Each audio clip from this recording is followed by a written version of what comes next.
Shoot. You know, every once in a while, this stupid thing starts up and it's got the wrong settings. And I didn't change the settings. I don't know why it does that. It's OBS, guys. It's OBS. All right, we're good. We're good. We are live. Happy Monday. I'll just start everything again. Happy Monday. All right, we won't go over what we went over before. But what I will say is, because it's just nonsense. I just shouldn't have read the comments and let you go on and on. That's not funny. That's not funny. Anything exciting going on in our lives, darling? No, nothing terribly interesting, except for Dogecoin. Oh my gosh, stop it. I think we should talk about this. No. Dogecoin is, where's it going, darling? Where's Dogecoin going? 41 No. To the moon, darling. It's going to the moon. Take a hint. Take the hint. So anyway, if you've invested in Dogecoin, you are a very happy camper right now. If you haven't, I still think that it's going to go up more. Valeria's suspicion is going to go up to something like 95. But even if you put money in now, took it out at 65, you'd still make something like 50% of your investment. I mean, it's just it's a silly investment because it's a little bit of a risk, but man, it's going up. So everybody who's invested in Dogecoin is very happy right now. Everybody's having a lot of fun. People want the intro, so let's give it to them. Oh, and I should say Valeria is here. Say hi, Valeria. She's eating candy. She's eating Skittles. I got her eating sour Skittles. All right, let's do the intro.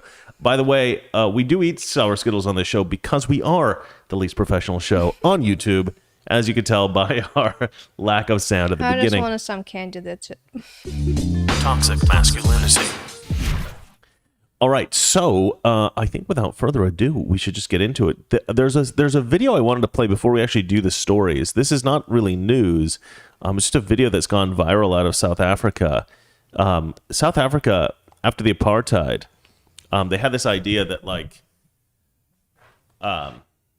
it's sort of like the same ideas in the United States. Everybody needs to be equal. We need to take the poor black people and elevate them to be at the same level as the rich white people and all that kind of stuff. And but they didn't do it in a very responsible way because there were a lot of radical black South Africans that didn't want to have any kind of equality. They wanted to, like, literally murder white people. And this went unchecked, right? This was not, nobody said, oh, actually murdering white people is probably not a good idea. In fact, some politicians encouraged it. And so now you have things like white farmers being murdered and stuff like this in South Africa. That's a kind of a well-known phenomenon. But let's look right now. We have a video of, I think it's like an armored car that takes cash from, like, the grocery store to the bank or something like that. This kind of armored car, and it's just somebody just decided they were going to try to rob it in a Fast and Furious style robbery. But look at this driver. What a cool guy. I'm going to go ahead and play this for you guys.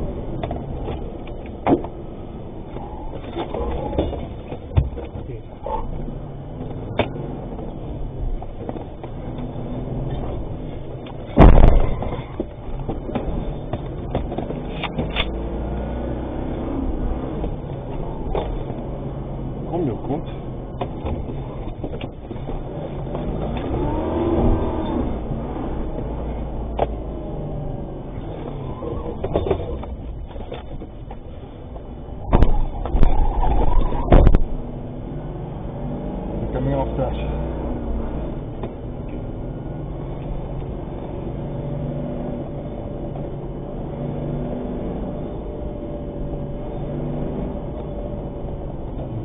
us.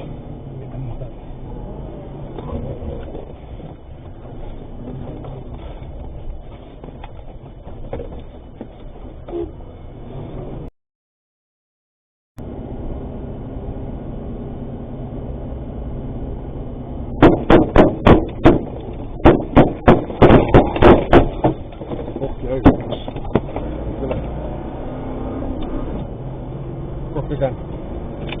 Began.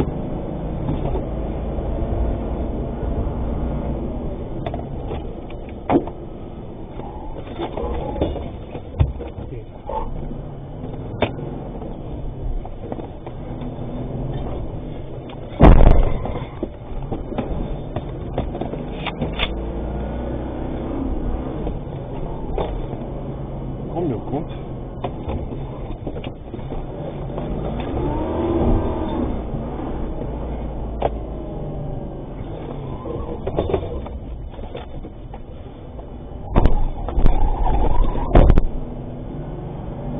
Coming off that.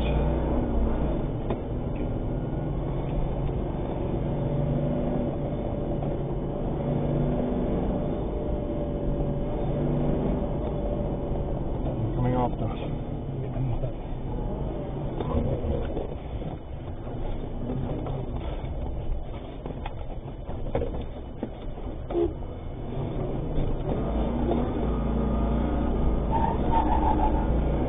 They're gonna shoot. They're gonna fucking shoot.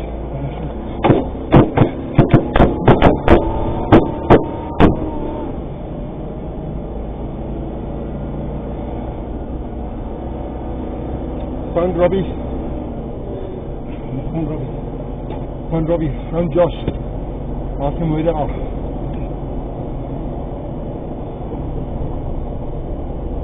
Or is he? They need little holes to shoot out of, I think, in the car. They don't. This sort of just ends. This video just sort of ends. It doesn't give you a conclusion as to what happened. Wow. But absolutely crazy stuff happening out there in South Africa.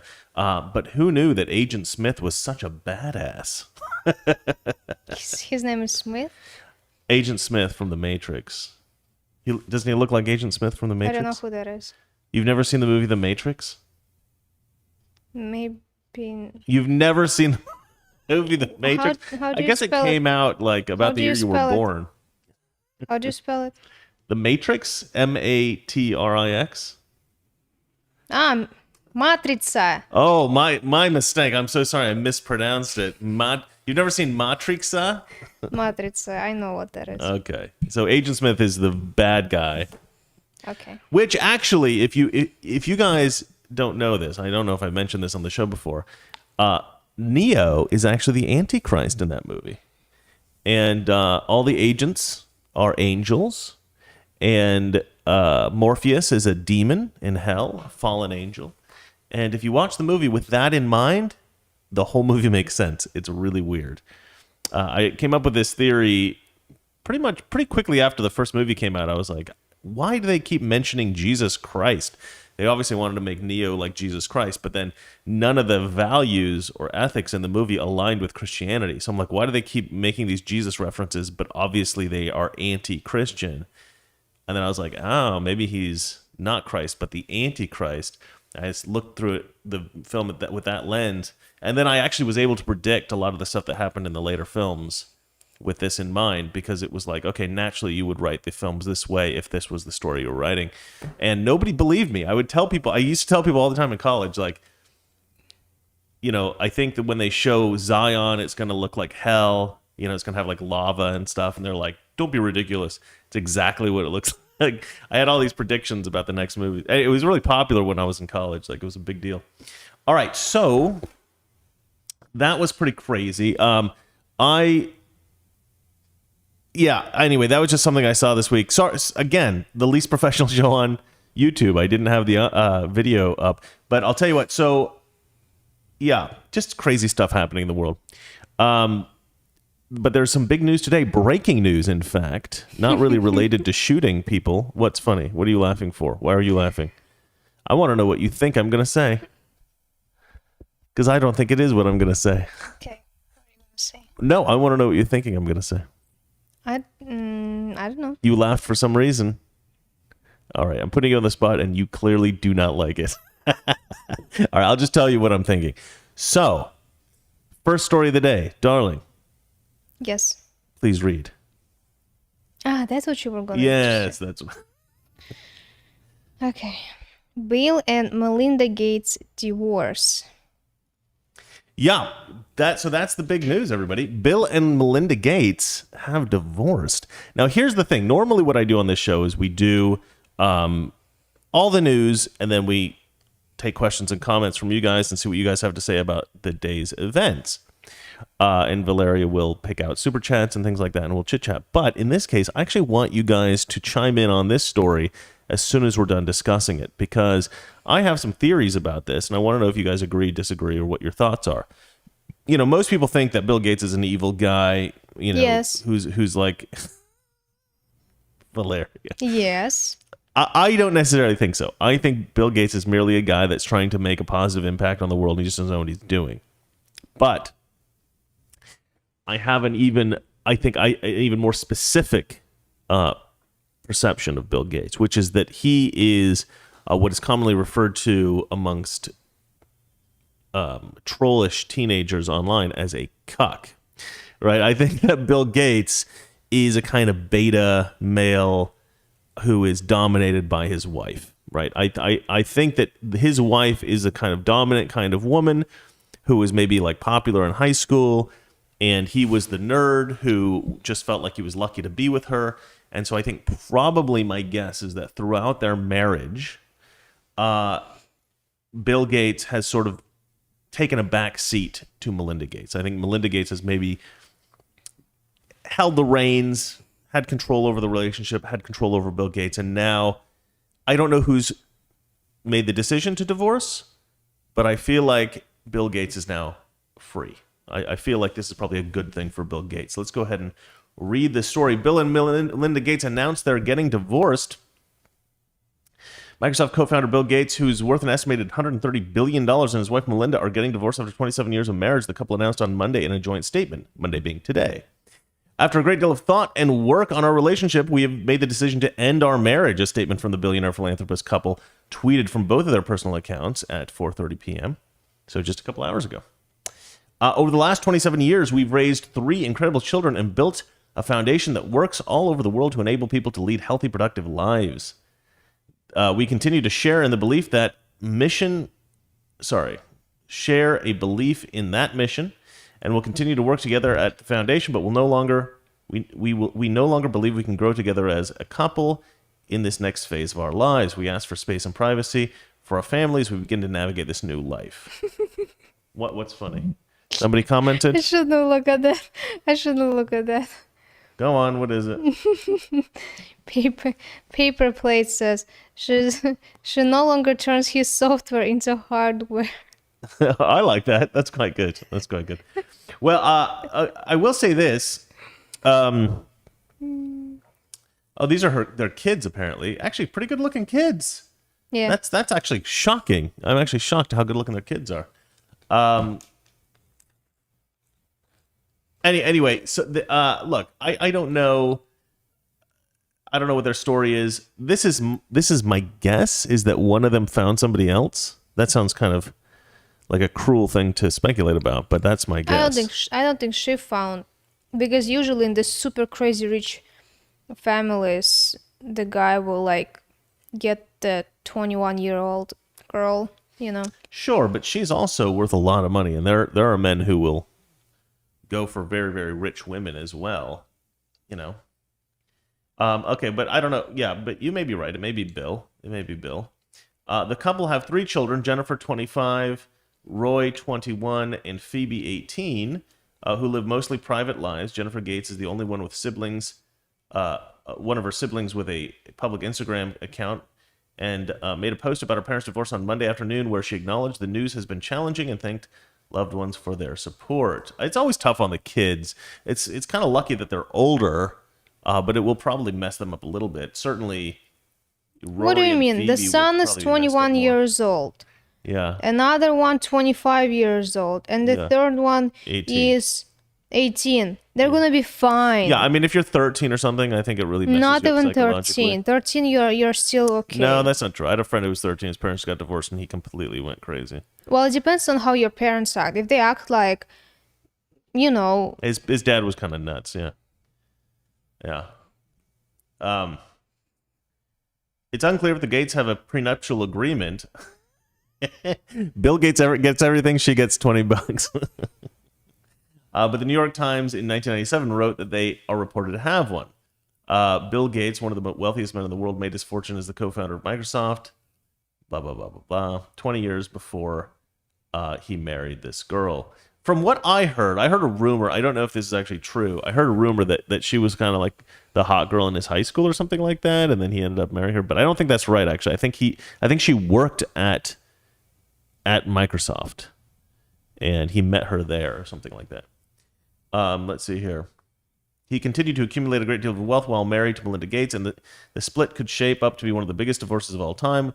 When Jeff Bezos and Mackenzie Scott announced their divorce in 2019, the novelist became the richest woman in the world when she gained $38 billion from the split. About a quarter of the couple's reported $137 billion net worth at the time.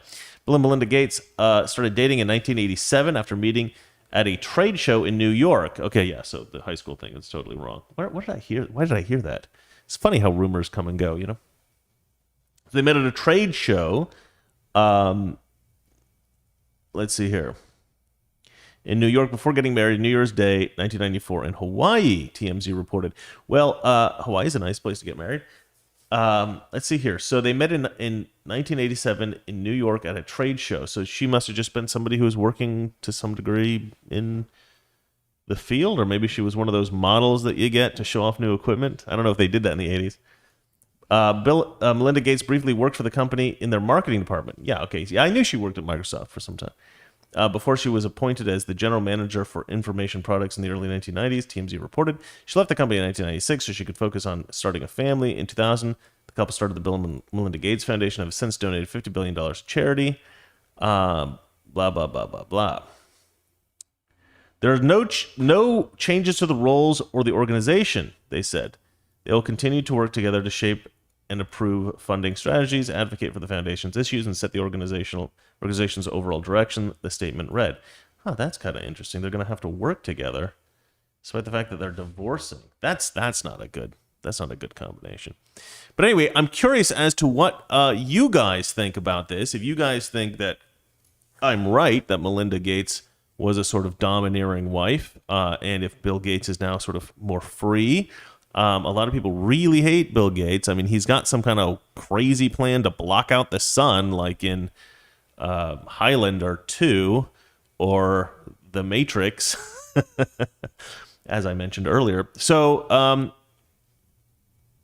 what do we think? Do you guys have any questions or comments? Darling, is there anything that people want to talk about this? You want to read all the comments? Well, I'm just curious if anybody has anything to say about this. I'm curious if anybody has any perceptions about their life or their relationship, or nobody seems to be commenting about that. Do you see anything? What's the? I just want to see how old they are. I think they're pretty old. Well, Melinda is 56. Dick Severn says things were a little too micro and a little too soft. It was all right there the whole time. And he's 65, so that's not a big age difference. I don't know. Yeah, Paper Plate says the fact that she's still working with him kind of shows his beta-ness. Melinda Gates now dating Henry Cavill. Yeah, I don't think so. Frank James says, newly single billionaire on the market, ladies. Time for a sex chain. That's pretty funny. Shamit Bikram Shah says their foundation is going to fail. Maybe. I don't know. I mean, they got so much money. Jesus God says, I have a family that got divorced after 27 years. It's the empty nest syndrome. Oh, yeah, maybe. Yeah, that's a good point, actually. So one of their kids is 18, right? So he's probably just gone off, or she's probably just gone off to college. Mm-hmm. So it's probably something that they planned to do for a while, but they made the decision to like not divorce until the last kid was out of the house. I think probably that's probably what happened. But Jesus God is suspecting that once the kid left the house, then they were just together by themselves, and they realized they didn't really like each other, or they were depressed because the kids were gone. And what's funny? Just like I don't understand those people. Like they have everything. Yeah. Like they have a goal, they have this like company, charity, and just because your last kid turned 18, he's not even 21. Let's start there. Yeah. So he still can drink alcohol though. But and you're like, oh, we realized something, like he's 65 and 50, so we're getting divorced. Yeah. I don't understand them. Yeah. Well, this is breaking news, and I thought people would care a little bit more about this subject, but all I'm getting is puns. So, a Fitzhaber situation, says Charles Gibbons, but I don't know what a Fitzhaber situation is. I don't know what that means. I have no idea what that means. I have to look that up. All right, nobody cares. So, because nobody cares, Valeria, would you like to read the next headline? Yeah. Critics slam new woke CIA recruitment video. Okay, yeah. So this is a much a story you guys will like. Forget Bill and Melinda Gates. Nobody cares about them. You know, but this is infuriating. This is one of the most obnoxious things I've ever seen in my life. This is a CIA recruitment video, and it's all about woke SJW garbage. It's like, well, no wonder the intelligence agencies are trying to screw over Donald Trump and help out Biden and going after the January 6th protesters and, you know, all this kind of crap. It's because they're all a bunch of woke a-holes. So check this video. This is crazy. I'm a mom. I'm a woman of color. I am a mom. I am a cisgender millennial who's been diagnosed with generalized anxiety disorder.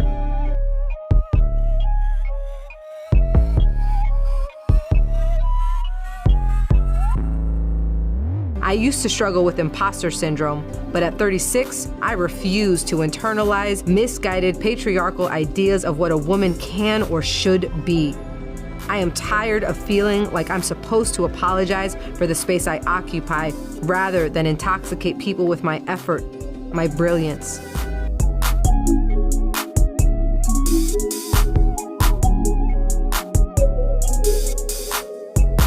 I am intersectional, but my existence is not a box-checking exercise. I am a walking declaration, a woman whose inflection does not rise at the end of her sentences. I am unapologetically me. I want you to be unapologetically you.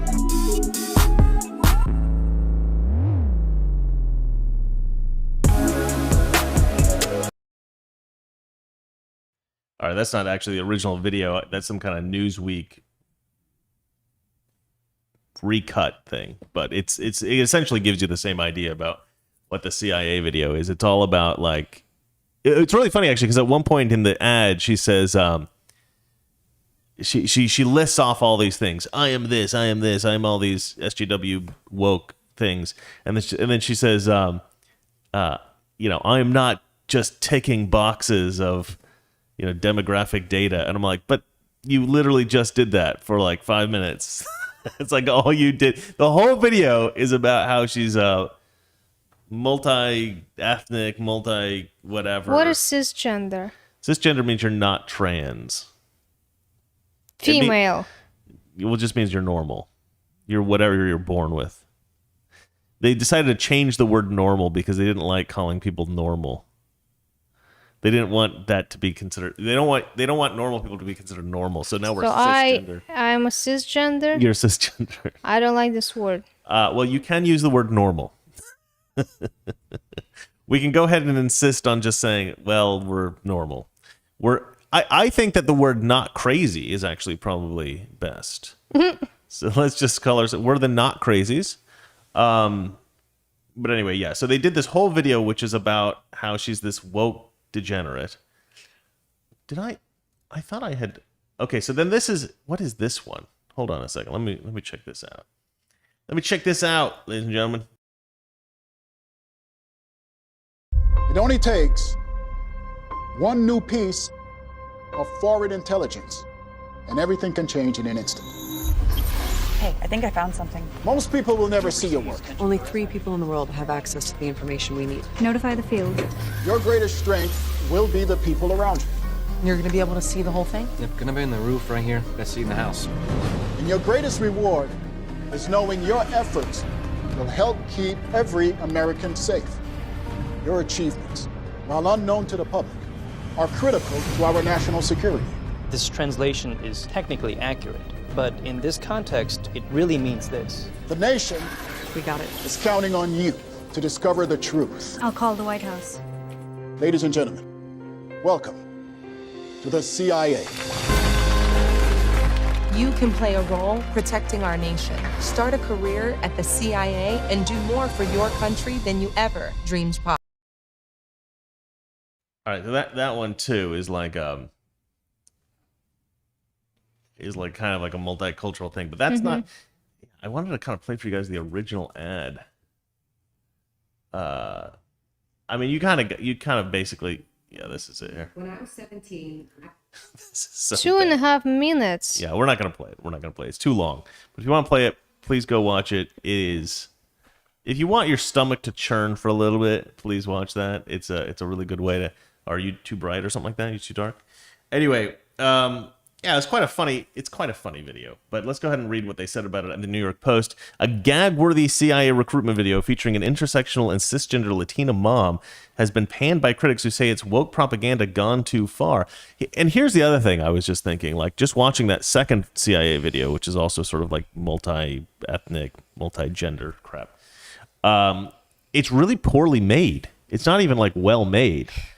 The first video with the cisgender Latina mom thing is the entire thing's in slow motion, which is actually a good effect. The people have been complaining about that, like oh, all they can do is slow motion. They're like a teenager with who just got their first iPad and is playing around with iMovie. But slow motion can be good. But it does remind me a little bit of hey sweetie, what's that movie with the fat chick who thinks she's skinny? I'm beautiful or something like this. No, I don't think so. What's the girl's name? I don't remember her name. She's a comedian. She's a female comedian. You know what I'm talking about? She's blonde. Yeah, I know. Check the comment section. Maybe they know who I'm talking about. A, B, C. Now I got to come up with this person's name. This is all for a joke, ladies and gentlemen. I'm trying to do. Okay, well, we'll just skip the joke. That's a shame, but we'll just skip the joke. So, but let's go ahead and read some of what they have to say here in the New York Post. The promotional video promoter on Twitter features a 37-year-old officer who's ticked off a series of left-wing buzzwords before boasting she can wax eloquent on complex legal issues. That's another thing that annoys me about this video. She's like, I used to have imposter syndrome, but I don't let those patriarchal thoughts in my head anymore, or something like that. And it's like, the reason you have imposter syndrome isn't because of the patriarchy. The reason you have imposter syndrome is because you're probably not good at your job. Melissa McCartney. No? Amy Schumer. Yes, Amy Schumer, that's it. Melissa McCartney is brunette, right? I think. Yeah. I feel pretty. I'm pretty. I feel pretty. That's it. Yeah. That's it. I feel pretty. So the whole video reminded me of I feel pretty. The what do you call it? The trailer for I feel pretty. Let's see if this is it. Let's see if this is. I'll probably get this video demonetized because copyright issues. But let's have a look. This is pretty funny. This is the new CIA recruitment video, everybody. I've always wondered what it's like to be undeniably pretty. Wait, that's me. Yes. I'm beautiful! Are you shopping for a gift? Kind of browsing for me. So sizing is a little limited here in the store. This is like all the trailers. I didn't mean to put in all the trailers. Hold on.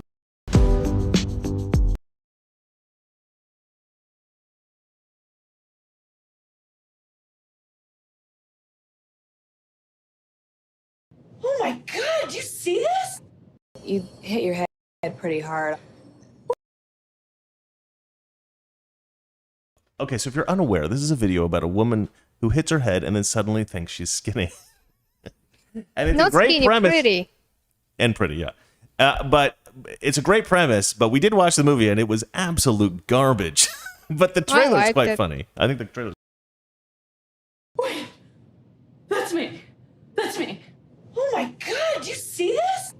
Yes? I'm beautiful!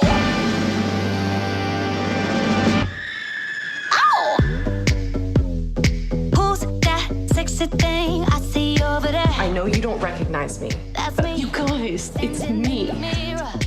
Renee. What's happening? Oh, full spin. What's I just like the idea of Amy Schumer walking in slow motion. That in itself is funny to me. That is, I love any like fat or nerdy person walking in slow motion like Reservoir Dogs. That gets me every time. You put that in a movie, and that's been way overdone. In like every comedy from like 1994, they did this thing where like a bunch of losers are walking in slow motion. They'd play some cool music. And I still find it funny to this day. I don't care. I think that's a good gag. I think it's great. But anyway, yeah. So to me, that CIA recruitment video is like, let's get a loser to walk in slow motion through the CIA, and that'll help recruit people. So to me, that's just more comedy. To me, that's just laughable. Okay, I'll continue reading this article quickly. We're almost done with this story, ladies and gentlemen. Okay. Well, we read all that. Okay, now I'll read this part. I'm a woman of color. I'm a mom, and I'm a cisgender millennial she's a millennial? If she's a millennial, she doesn't deserve crap. She's not old enough to deserve anything. Who's been diagnosed with general anxiety disorder. If you have general whatever, if you've been diagnosed with something, that's not something to be proud of. Like, why are you announcing that? Like, I'm a huge benefit to the CIA because I have a mental disorder. Like, that's not good, lady. While dramatic string music plays in the background, I am intersectional, but my existence is not a box checking exercise. Yeah, but this ad is. My existence might not be a box checking exercise, but I'm going to do it right now. Let's see here. I did not sneak into the CIA, the agent who says she's suffered from imposter syndrome goes on. My employment was not and is not a fluke or a slip through the cracks. I'm educated, qualified, and competent. That's like basically what I always find is said by people who are uneducated, unqualified, and incompetent. Anybody who I once did this TV pilot, and I was really lucky because the director kind of found out that I was funny, right? Like I was a comedy. I was doing a comedy. It was a comedy show, and I was doing a comedy character, but the stuff I was coming up with on the fly was better than the script. And on one line, I just took normally you wouldn't just start doing improv unless the director tells you, like, this is what we're doing on the show. You can go ahead and just do whatever you want. But for one line, I don't remember what it was. I just was like, I'm not going to say that line. I'm going to say what I want. And I sometimes do that when I'm acting just to, like, see what the director's going to do. And I was really lucky with this guy because he was like, that's genius, do that again. And we got into this kind of relationship over the days that we were shooting where any line that I came up with that was better than the script, I would just say it. I would just, or even acting, even doing a scene or anything that I wanted to do, he just let me do. It was like Bill Murray in Ghostbusters. It was amazing, except the production wasn't that good. So there was one line. Why did I come up with this? There was one line where, for what I was kind of like the a-hole cop in this police station. That was my role, and everybody else hated me. Everybody hated me. I'm like this total suck up to the police chief. I'm this total a-hole. I'm like a by the books real dick, and so all the other cops hate me, and they all call me Baby Dick as like a joke, right? That my character's Baby Dick, right? That's the joke in the show. And so finally, I thought it would be funny if in one scene I just start screaming at them, "It's normal size! It's normal size!" Because I thought the idea of screaming, like, it's not a baby dick, it's huge, right?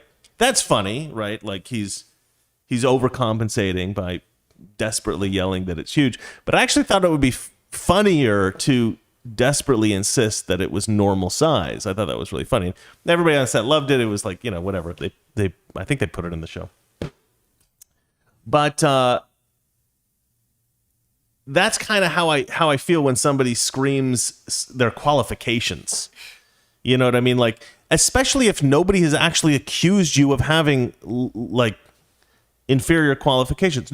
Like, nobody watching that ad knows this woman. Oh, well, I'm sure some people do, but you know what I mean? Like, the vast majority of people watching the ad, we've never met this woman. We don't know who she is. Nobody has said, we think you're unqualified. We think you're uneducated. We think you're incompetent. Nobody said that. So she's insisting that she's all these things without ever being accused that she's not these things. Did you read a comment that was funny? You are snickering. You're just laughing at this? Okay. It's hard for me to tell sometimes. Okay. Anyway, so it says here, the 2-minute video was mocked on social media. China and Russia love this. Snark Donald Trump. Donald Trump chimed in. I love it. The CIA just released a recruitment video full of woke propaganda, and America's enemies are laughing their heads off, said Dinesh D'Souza. That our universities teach people to talk like this is a national embarrassment. Meanwhile, another critic claimed he was repulsed. I literally almost threw up, he wrote. Yeah, in a way it's good because it allows YouTubers like me to have a nice laugh and talk about how pathetic the state of the CIA is. But I mean, honestly, like this, they did not do themselves any favors by putting this out. This is an embarrassment to the country. This is an embarrassment to our CIA. Like, you know, it's funny. It's like you're kind of scared of the CIA. You're kind of scared of the intelligence agencies because the FBI just raided this woman's house. Oh, by the way, I'm putting out a story on this soon. So they raided this woman's house in Alaska because they were looking for Nancy Pelosi's laptop. They drew guns on her and her family and the guests in their place, and they put them all in handcuffs. What's funny? Go on. What is it? You're just so funny. What? I'm funny? No. What's actually funny? Nothing. I didn't read anything. I'm not that funny right now. Anyway. So they go and they arrest all these people. They throw this woman into an interrogation cell. They interrogate her for a while, and then they realize they have the wrong woman. They did all this for nothing. They didn't have. She didn't even go into the Capitol building. She was there. She was at Washington during the protest, but she didn't go into the Capitol. She couldn't have taken Nancy Pelosi's laptop. The CIA or the FBI had the wrong person. They just busted into Giuliani's place for no reason whatsoever. They've locked up all the January 6th protesters with no parole indefinitely. For what? For walking casually through the Capitol? Like, people are scared of the FBI, man. People are scared of these intelligence agencies, right? They create a sort of sense of authority over us because they pull guns on us legally, right? They can pull guns on you legally. But something like this completely undermines their authority. They're like a laughing stock now. It's like, okay, even though we don't want the FBI turned in on us, onto innocent Americans, right? This is a problem that we have to deal with. Once that problem's dealt with, we still want the CIA and FBI and all these organizations to have some level of integrity. You know, we want to be able to look at them and say, we're proud of our intelligence services. Nobody's proud of that. Nobody's proud of that. I'm a cisgender Latino mother with anxiety problems. And I'm protecting the nation. I think she forgot the word single. Damn, Valeria. Coming out with the harsh burns. See, if I'm like silent for 10 minutes, You'll come out with something good. Yeah. I'm impressed. All right, darling. Enough with Amy Schumer walking in slow motion to funky music. Let's move on to the next story. What do we got? Alyssa Milano called out as race baiter. Baiter? Baiter. I would say she's a master race baiter. That's just me. All right, so let's have a look at this story. This is from Breitbart. Alyssa Milano has been for a long time pushing some woke SJW bullcrap. I think we've all heard it. Let's listen to a little bit of it now, and then we'll get to the rebuttal from a strong black woman that I would actually genuinely call a strong black woman, not the kind of strong black woman that just means you're an insufferable, No, this woman's actually pretty awesome. Not Alyssa Milano, the person that's responding to her, but let's watch some Alyssa Milano because, why not? Lame argument against reparations. Talking about slavery is keeping racism alive or perpetuating the victim mentality. No.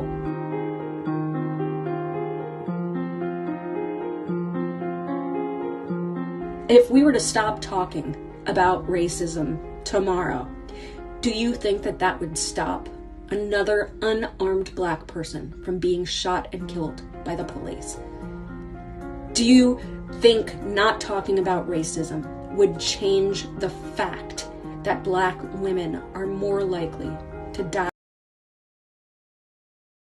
All right, that's about all I can take of that. So as we all know, black men are not disproportionately killed by police. In fact, white people are disproportionately killed by police. If you consider how many black criminals there are, right? So there's all these black men committing crimes at these really high rates, which is, I actually think, fairly tragic, and this can be changed with sort of shifts in black culture, but so far we don't focus on that. We focus on racist cops, which, if you take into account all the crimes committed by black people and white people, it's about the same every year, and yet unarmed white people are killed about twice as often as unarmed black people. So this question of whether or not cops are racist, if cops are encountering an equal number of black people and white people and they're killing twice as many unarmed white people, I think that speaks volumes as to who they're racist against. Truth is, I don't really think cops are racist at all. I think cops know that if they kill an unarmed black man, they're probably going to get in the newspapers and probably get fired, maybe get sent to prison. But if they kill an unarmed white man, nobody will notice. And so I think that unarmed white people are at much higher risk of being killed by police just because of the social pressure that police have not to kill unarmed black men, unarmed black people generally. But we just, we don't hear about the white people that are killed ever. And cops know that. And I'm not saying that cops are like, oh, we can kill white people and they won't notice. It's just like they don't have that sense of, I got to be extra careful to not kill this person. But anyway, so this woman responded to Alyssa Milano essentially for being a horrible, divisive force, which I think is true of all Democrats, but particularly people like Alyssa Milano who don't know what they're talking about. They just want a virtue signal. But let's have a look at this video. For those of us who are not black men, imagine watching the news and seeing how people... Imagine being a black man and being told by some white lady with a microphone that you and the criminal on TV are one and the same because you look alike. Imagine being told by society that white people can be all that they can be, but you as a black man, the content of your character is completely irrelevant. You are the color of your skin and that is all you will ever be. Imagine being told you can't figure out how to vote because of the color of your skin. Socioeconomics affects everyone, but apparently you're not as smart as the poorest white person. Lady, I don't want to hate you. I'm a 90s kid. I grew up with you. So I know you're very talented. I understand your heart is in the right place, but you are everything you preach against. You're not helping. You're making things worse. You're causing more division. You're causing more fear. Statistically speaking, I am more likely to be shot and killed by my black elderly neighbor across the street than the cop who patrols my neighborhood. Statistically speaking, homicide by cop is very rare, but people like you find power in fear, so you keep it front page news. You don't have to be a white supremacist. You can be better. For those of us who are not black... Damn. That woman is very impressive. She is a very impressive person. I love what she said. This is something I often try to talk about on the show, how Democrats love to group us into racial categories and then look at statistics and say, this is why black people are better than white people. And it's just crazy. It's like, how about looking at individuals and saying, you're an impressive person? Or looking at another individual and say, you're an impressive person, regardless of the race of the person. How about that? Or looking at somebody and saying, you're a degenerate, you should go to prison. You're a degenerate, you should go to prison, regardless of race. Okay, how about we start doing that? That's a little bit better. That is the conservative way. The conservative way is content of character, not color of skin. That's the conservative way. And Democrats have been pretending for many, many years that they believe that too, right? That back in like the 60s and 70s and 80s, they were all like, yeah, Martin Luther King, we love you. This is all right.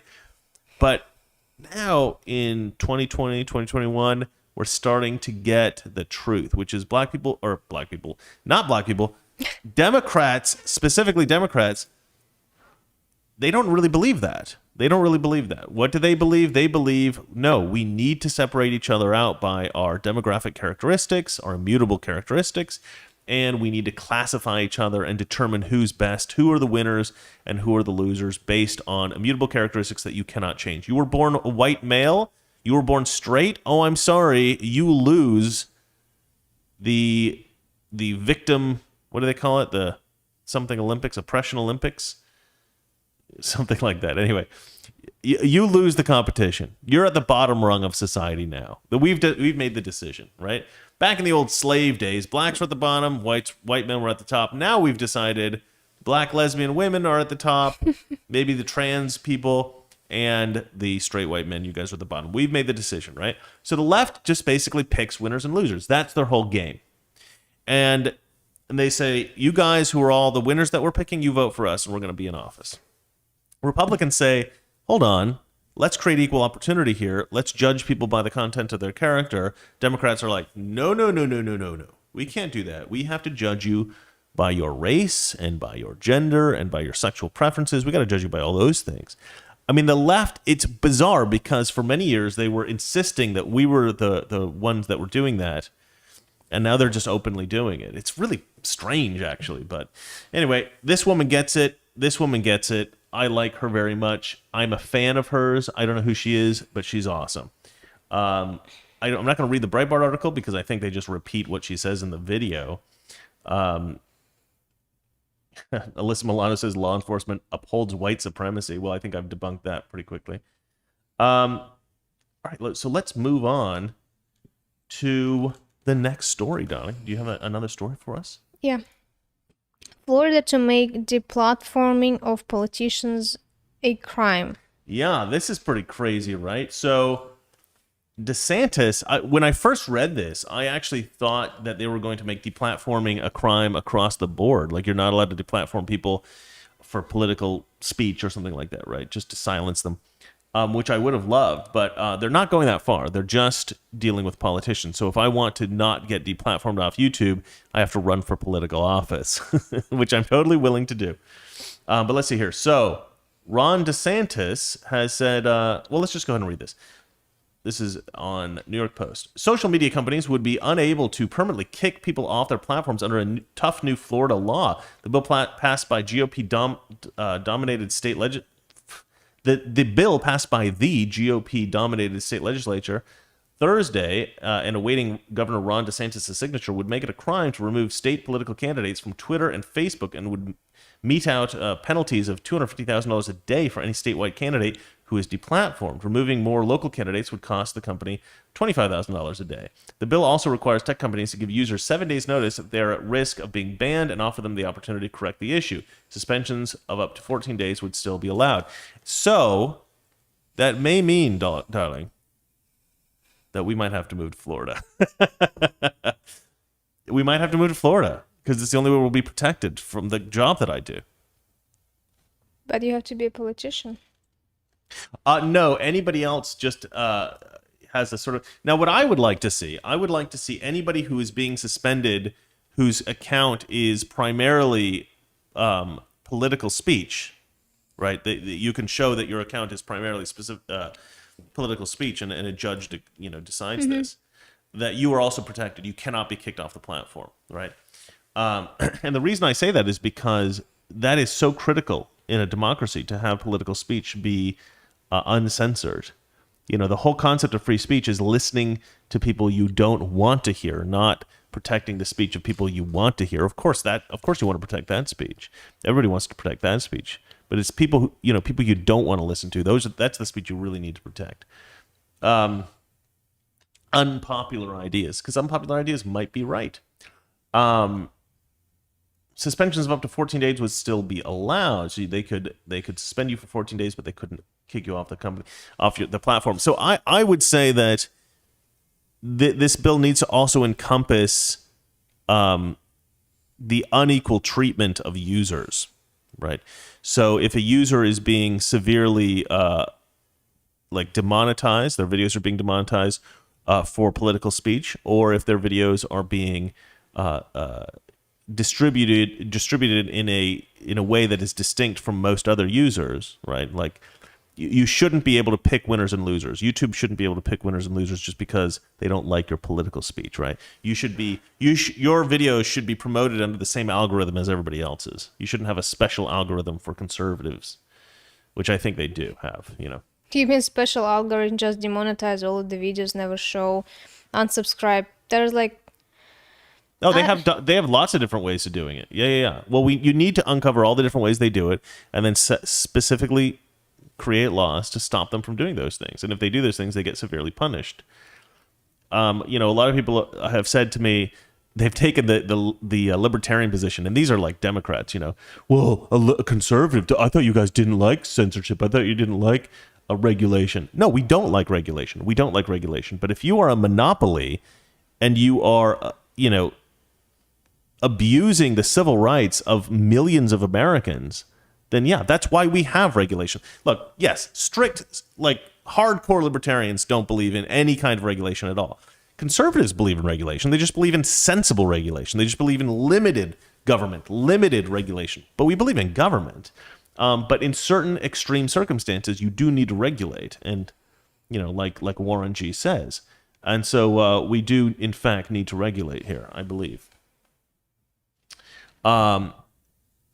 What this bill is about sending a loud message to Silicon Valley that they are not the absolute arbiters of truth. GOP State Representative John Snyder said Wednesday. I love that. What this bill does is it sends a loud message that the Constitution does not have an asterisk that says only certain speech is free and protected. Big tech advocacy groups have struck back, saying the law would violate First Amendment right to decide who can participate on their platforms. Not if it's treated as utility, right? You know, if you have a trash company and the city gives you a contract to take people's trash, and you know you find out that somebody on the that's in your jurisdiction to pick up trash, well, they bullied you in high school. You can't then just say, we're not picking up that person's trash. That's illegal. You have to pick up everyone's trash, unless they don't pay their bills. Okay, if they don't pay their bills, okay, you don't have to service them. But if they're paying their bills, you have to service them. You don't have a choice. Just because you own the trash company, that doesn't mean you're not, you're given the opportunity to perform a service for the public that no other company is permitted to perform, right? In that region anyway. In the same way, Twitter and YouTube and Facebook, they all have these monopolies, these sort of de facto monopolies because of the nature of their businesses, and it's a kind of monopoly on a kind of a public platform that people need to use in order to speak to large groups of people. And when you restrict those people's speech, you then need to be restricted, right? If you're going to say we're only going to let Democrats express themselves on our platform, well, then that's a problem, right? That's a serious problem. We don't have anywhere else to turn to. And they've proven that because we tried to have Parler compete with Twitter, and they shut Parler down. Amazon shut Parler down, right? So they're acting together as a kind of monopoly. They're shutting other companies down so that nobody else can speak but them. They get to dictate who speaks and who doesn't. Let's see here. This is from Carl Szabo, vice president of the trade group Net Choice. He says, this bill abandons conservative values, violates the First Amendment, and would force websites to host anti-Semitic, racist, and hateful content. Well, that's right.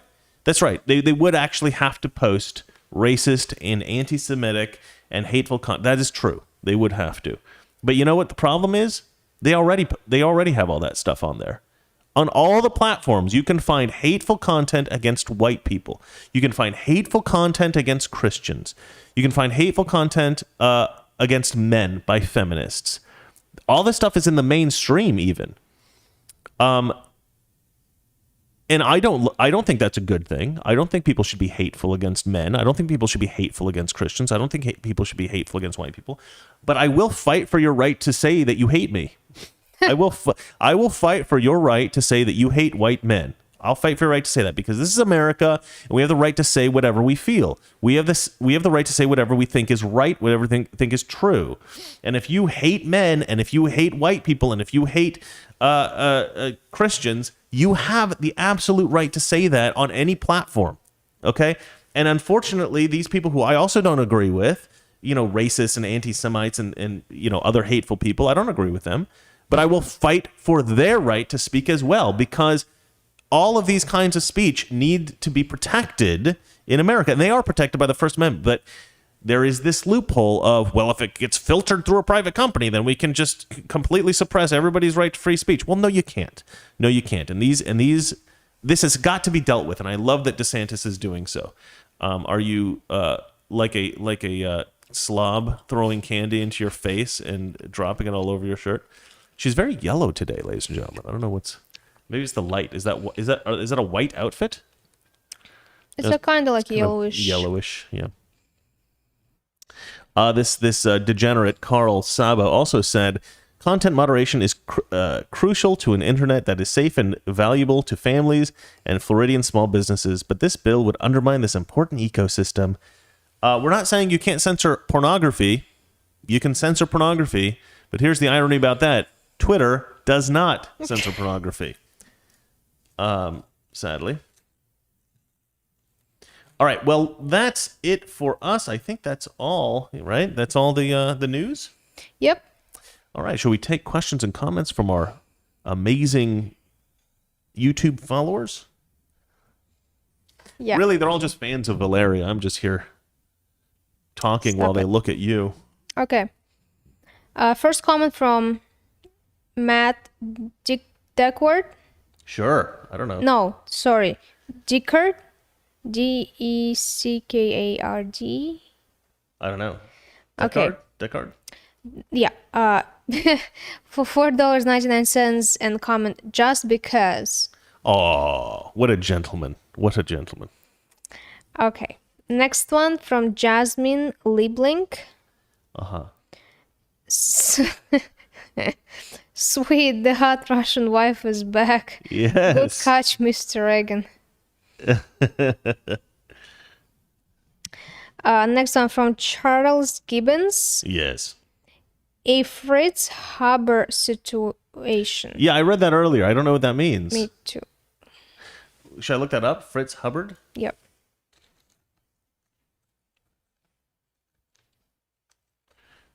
Hubbard or Hubber? Huber. Haber. Keep reading. Okay. There's another comment from him. Mm-hmm. Fritz Haber invented Cyclone B. Okay.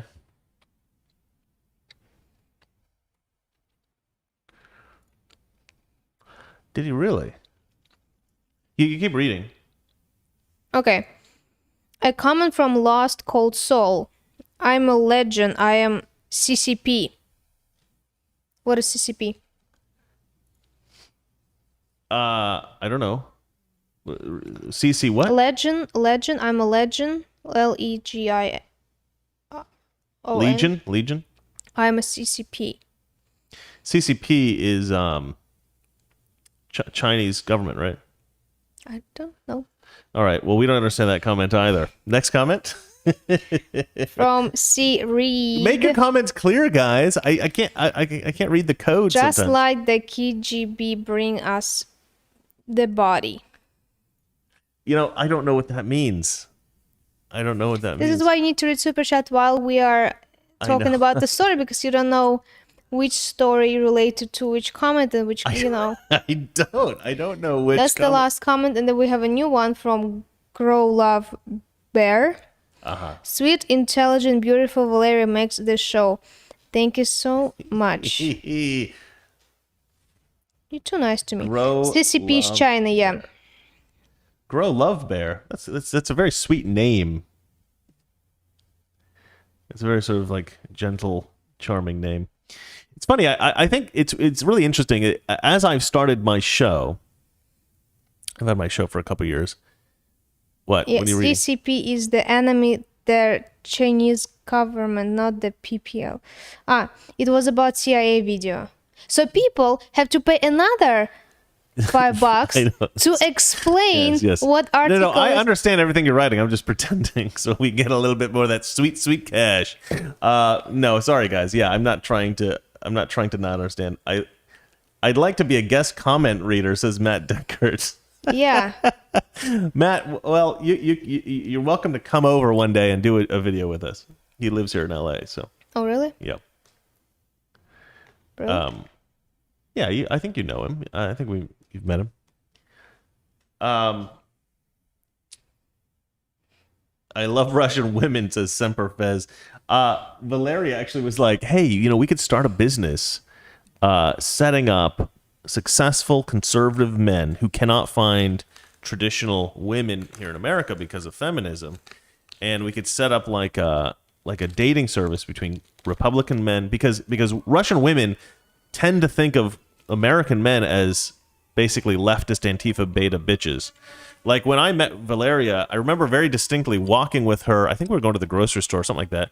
We were walking from where I was living at the time to get groceries, or I don't remember what we're doing. Walking down the street, and she turns to me and she goes, I'm very surprised to have met a man who is not a little bitch in America specifically. And I was like, what are you talking about? She's like, I don't know. I just thought all American men were like little bitches, but you're not really a little bitch so much. And I was like, you just never met a Republican. And I think that to some degree that has become prophetic, because now that you've met more Republican men, I think that you would recognize that they're a little bit more like Russian men, right? They're a little bit more tough. They're a little bit more alpha.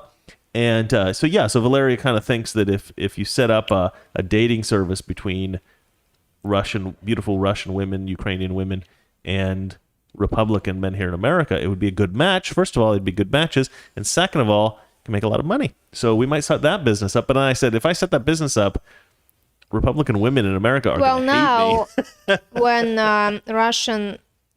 when USA embassy not giving any non-immigrant visas to Russians, you would have to call some American guy to come over and marry you in Russia. That's the only way you're going to be able to get over here. All right, so let's read this guy. Lost Cold Soul writes, is there a way to contact you outside of social media? I have a long question to ask and not enough money. Okay, so not enough money. The Reagan-esque conservative at gmail.com. It's an almost incomprehensible. I'll write it here for you guys.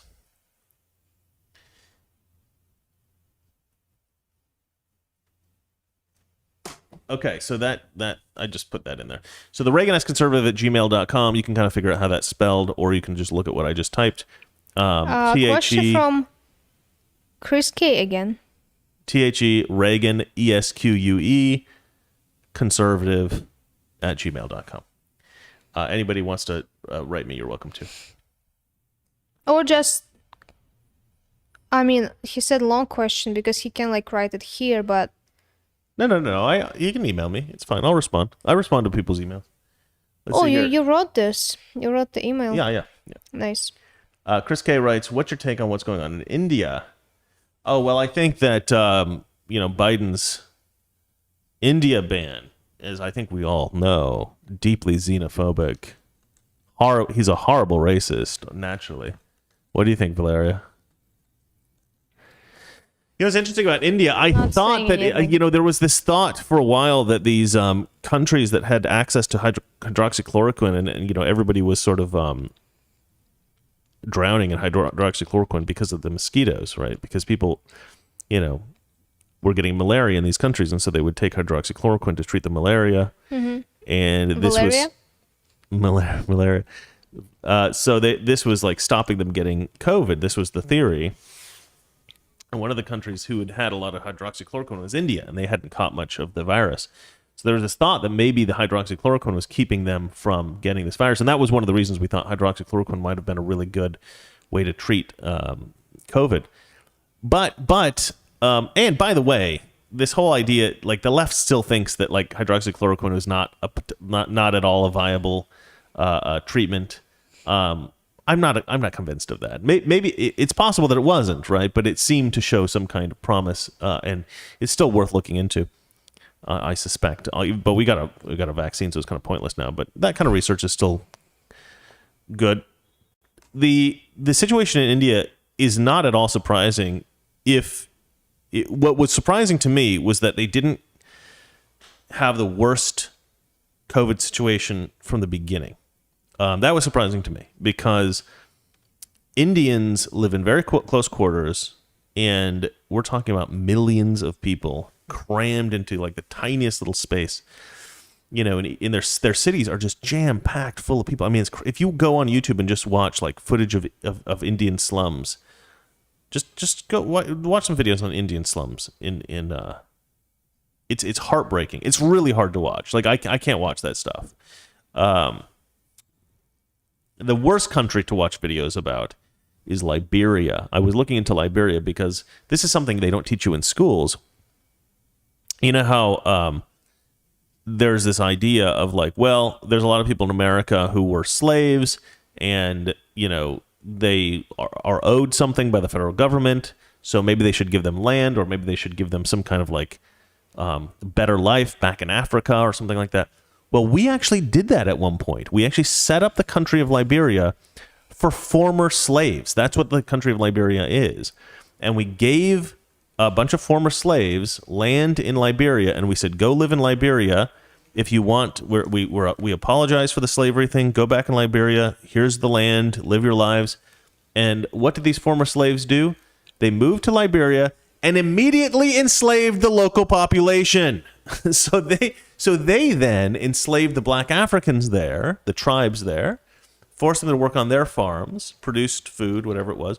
Then there were some civil wars and stuff like that. There was some uprising and revolts and whatnot. And the city eventually, or the country eventually collapsed into kind of chaos. And it has ever since really just been a warring nation, just civil war, just strife, just crime. They're all addicted to all kinds of horrible drugs.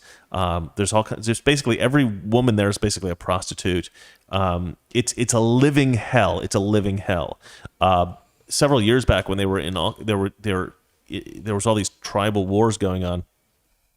It was not uncommon because they have this kind of like satanic, weird, heathenistic religion stuff that over there. It's like really weird.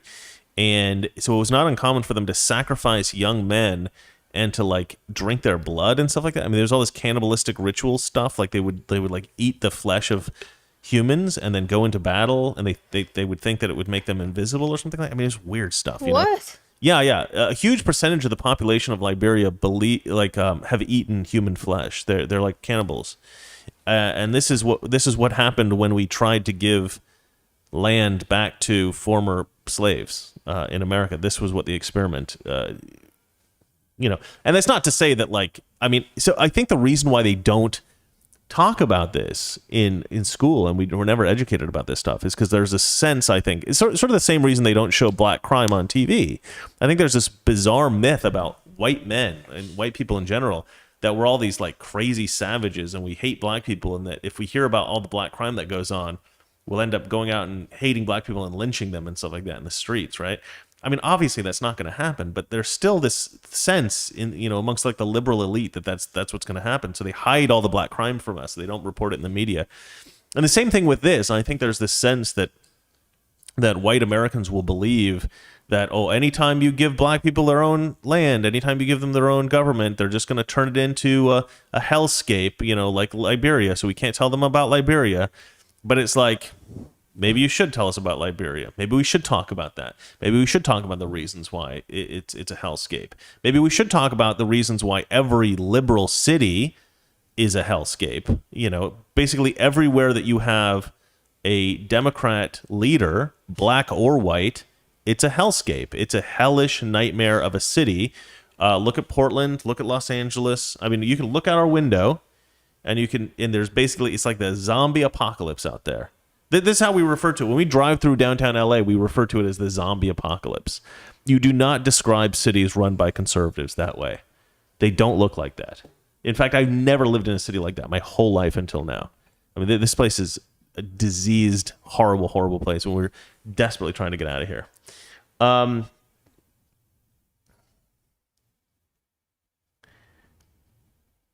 Jesus says God says, sorry, no. Sorry. Semper Fez says, I can't believe he said this. I don't quite know what I said that was unbelievable. But yeah, I'm just talking about the world. yeah, I don't know. I think we're good. I'm not getting many questions. I'm not getting any comments. Are we done with the super chats? Okay. Frank James writes, I'm no god, but if anyone gifted me with a dead virgin, I'd hold back the rain too. That's why sacrificing virgins never worked. Frank James, you're a funny guy, I gotta admit. That's a weird comment, but I like how your brain works. It's good. You should do stand-up. You should do some like what do you call it? Like what do they call it when you go to a stand-up night and anybody can just go and what do they call it? I forgot what they call that. They have them all the time here in LA. You just go and you just Stand up. You just go. Anybody who wants can just go talk on the mic and try to make people laugh. Open mic. Open mic. Oh my god. Am I How right? did you know that and I didn't? Am I right? C.R. Reed says, how does one get a new Mr. Reagan bingo card? What does that mean? What does that mean? C. Reed, it appears to be Kim Jong-il in disguise. Kim Jong-il or Kim Jong-un? Kim Jong-un. I always get the two mixed up. Father and son. I don't know why. I should get that open mic. Everybody's writing open mic now. It's a little bit of a delay. So, yeah, improv is good too. Somebody wrote improv. That's not what I was... Andrew Beerwart. That was not what I was mentioning. I was mentioning open mic, but improv is also awesome. I actually love doing improv. I took an improv class, and I was okay. I wasn't like the best improv guy ever. I was probably the best in my class, but my class wasn't particularly good. But it was weird. Like the difference between the like beginner improv and the seasoned improv is astonishing. Like the seasoned people, the people who are the veterans, were so good at it. But what you figure out after a little while is that the veterans have a kind of library of jokes in their head. They're sort of like pieces of jokes. So you have like the components that make up a joke, and then you can fit them to whatever environment you're in. And so they have this sort of library of jokes that they can draw from to make things funny while they're doing improv. And what I found was that improv is a very specific art that the more you practice, and you can become an expert in improv, it doesn't really help you in any other way. And improv isn't a particularly lucrative type of thing to do. So doing improv for a long time, it's not going to be very... It will never be something that is going to be able to make you a successful person. It's something that I've seen a lot of people in LA waste their time on for years. And it doesn't help you be a better actor. It can help you do auditions if you do like the beginning level class. But once you get past that, you're just getting better and better at improv. You're not improving any other skill. So it doesn't really translate to other disciplines as far as I've seen. And that's a very controversial position. A lot of people disagree with me on that. Anyway, that's a little insight into Hollywood stuff, acting and crap. Anyway, shall we end it? All right, let's end it because you got stuff to do. All right, guys, we think you are phenomenal. The best, in fact. And we will see you tomorrow. You want to say goodbye, darling? Goodbye. Goodbye. All right, let me play the thing. Good night. Toxic masculinity. All right, that was good. I thought that was good.